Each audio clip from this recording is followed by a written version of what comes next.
Bonjour à tous, aujourd'hui je vous propose une petite review de l'édition Legacy d'un jeu PSP qui s'appelle Final Fantasy Dissidia Duodécime. Donc c'est la suite du premier Dissidia qui était sorti. Donc vous l'avez compris, ça fait partie de la licence Final Fantasy. Et c'est un jeu un peu particulier puisqu'il s'agit d'un jeu qui mélange jeu de combat en arène et RPG. Enfin c'est surtout du jeu de combat on va dire. Comme c'est du Final Fantasy, évidemment, vous avez des petites touches de RPG comme la personnalisation de l'équipement, des compétences, etc. Et le jeu pour de la PSP, il est plutôt bien fait. Donc cette édition Legacy, je voulais vous la présenter parce que dedans il y a des superbes cartes de Final Fantasy. Et comme j'aime bien les cartes, je voulais vous montrer à quoi ça ressemble. Donc déjà, vous avez un fourreau en digipack.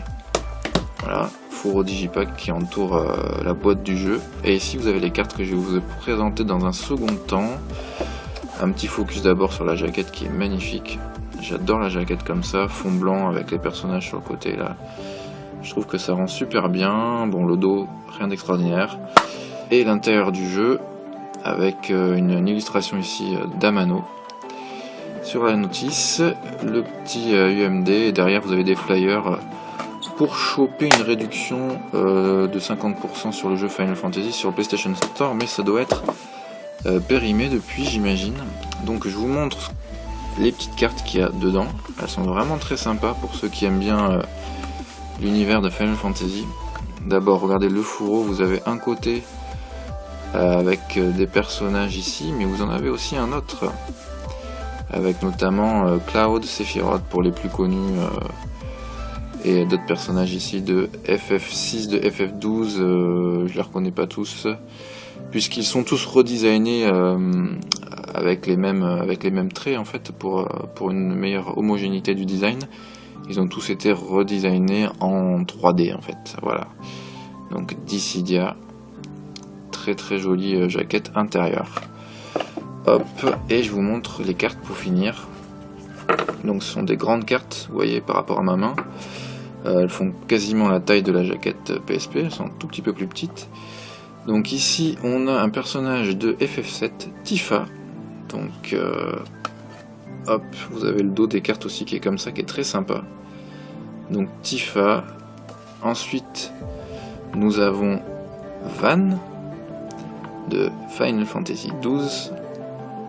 Je vous montre le dos de la carte aussi. Sans le reflet c'est mieux. Voilà, comme ça.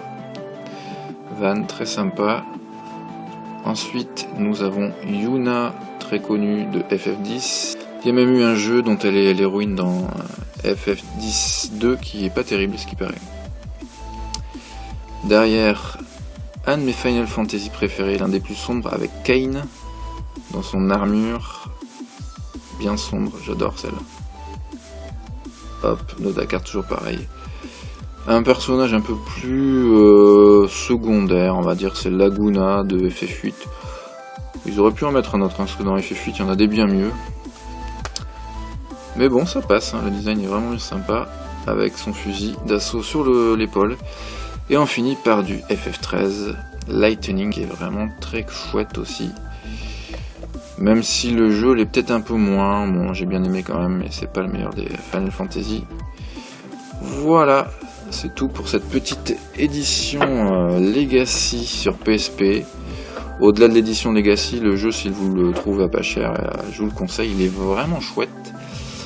J'espère que cette petite vidéo review vous aura plu. On se retrouve très bientôt. Si les vidéos vous plaisent, n'hésitez pas à vous abonner à la chaîne, c'est gratuit. Et moi je vous dis à très bientôt, dans moins d'un mois, pour une nouvelle vidéo. Ciao!